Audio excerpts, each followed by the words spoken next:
इसी बनाएं ये बहुत ही मज़े का टेस्टी रोस्ट। बिस्मिल्लाहिर्रहमानिर्रहीम, अस्सलाम वालेकुम, वेलकम टू माय चैनल। मैंने लिया है 2 किलो मटन। इसमें डालूंगी मैं पानी तकरीबन 2 लीटर के करीब और इसमें डाल दूंगी मैं 2 टीस्पून नमक। नमक डालने से इसका जो ब्लड है वो निकल जाएगा और मैं इसको हाथ की मदद से अच्छे से मिक्स करके मल मल के इसको धोऊंगी और तकरीबन 1-2 पानी में इसका उतारूंगी।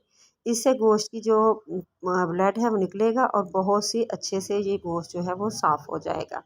तो जी बहुत ही मज़े की टेस्टी और बहुत ही कम मिर्च मसाले से ये डिश बनेगी। आजकल गर्मी बहुत ज़्यादा है तो जी ये बहुत ही आसान रेसिपी है और बहुत ही कम मिर्च मसाले वाली है।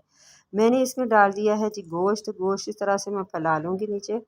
तो इसमें थोड़ी चर्बी भी चाहिए तो जी मैंने बहुत ज़्यादा इसकी चर्बी जो गोश्त की नहीं उतारी, थोड़ी वो ही रहने दी है। और मैं साबुत टमाटर जो लिए हैं तकरीबन 2 अदद वो मैं रख दूँगी और साथ ही मैं इसके अंदर गोश्त भी डालती जाऊँगी। और इस तरह से मैंने इसको सारा फैला के गोश्त जो है रख लेना है और इसके ऊपर मैं बहुत ही कम मिर्च मसाले डालूँगी। अब मैं इसमें डाल रही हूँ 1 प्याज साबुत जो मैंने छील लिया है। अदरक के तकरीबन छोटे-छोटे मैंने 2 टुकड़े रख लिए हैं। लहसुन को मैंने इसके पीछे से मैं जड़ें जो हैं वो उतार के इसको मैंने अच्छे से वॉश कर लिया है और हरी मिर्चें 3 से 4 अदद वो रख दी हैं। सूखे धनिया का पाउडर मैंने डाला है 1 टीस्पून और ज़ीरा डाला है मैंने तकरीबन हाफ़ टी स्पून के करीब। नमक डाल दिया है और इसके बाद नमक डाला है तकरीबन 1 टीस्पून के करीब और इसके बाद डाली है मैंने काली मिर्च।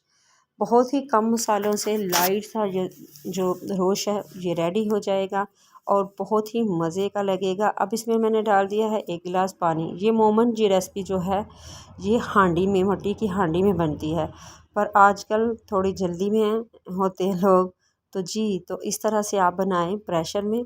तो प्रेशर को तकरीबन मैंने आधे घंटे के लिए बिल्कुल लाइट सी स्टीम पे मैंने इसको पकने के लिए रख दिया था और ये बहुत मज़े का, बहुत ही टेस्टी, इसकी शक्ल जो लुक है बहुत ही मज़े की लग रही है। इसी स्टेज पे आपको मेरी वीडियो ज़रा सी भी अच्छी लगे तो प्लीज़ आपने करना है सब्सक्राइब, लाइक, शेयर ज़रूर करें, वीडियो को पूरा देखा करें।